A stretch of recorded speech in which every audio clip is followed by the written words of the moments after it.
Let's get back to your education. Let's get back to your childhood. What were like some of the good things that you remember from school days? Good question. You know, truthfully, not much. Not much. I don't think I had that many great professors. I think I had. I'm talking about grade school and then high school. I didn't have a lot of great professors. I think the one great professor I had in grade school was like fired. You know, he wasn't given tenure. He was a fantastic professor, an English professor. You know, he may be the first person that inspired me to write. You know, he would play music on Fridays for like an hour, and we would have to write for the whole hour. And I guess it's a simple exercise, obviously, but it certainly got you in the habit of kind of raking your brain for a story and constructing one, whether it was good or not. It usually wasn't good, right? But it didn't matter. That he definitely stoked my first interest. He made English kind of interesting. You know, high school, maybe again one professor. You know, not great. Then I went to college. You know, I had intended on going to law school, and in America we take the law school admissions test, the LSAT, and the two highest scoring majors on the LSAT were mathematics, and I'm not very good at math, and then two, religion, which people are surprised by, but religion, whether you are religious or not, the idea of studying these ideas, whether they're true or not, that doesn't matter. Is a good mental exercise to grapple with these subjects.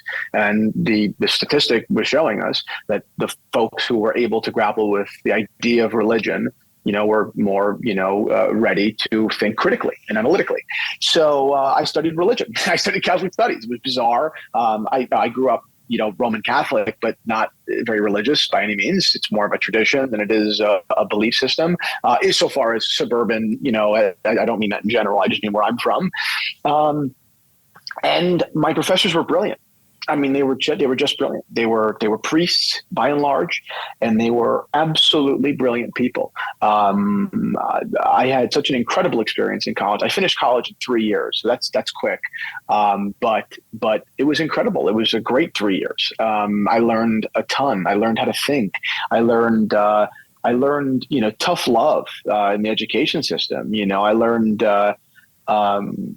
I read the most incredible things. I mean, it's again, it sounds cliche, but reading Dante's Divine Comedy was one of the most incredible experiences of my life.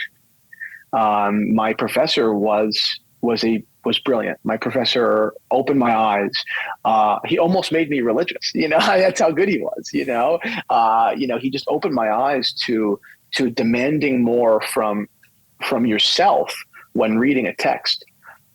To not gloss over a reference, to not gloss over an allusion, but to really dig deep in there, to find something, to find the meaning, which now is a large part of what I do when it comes to brand positioning and running my marketing agency.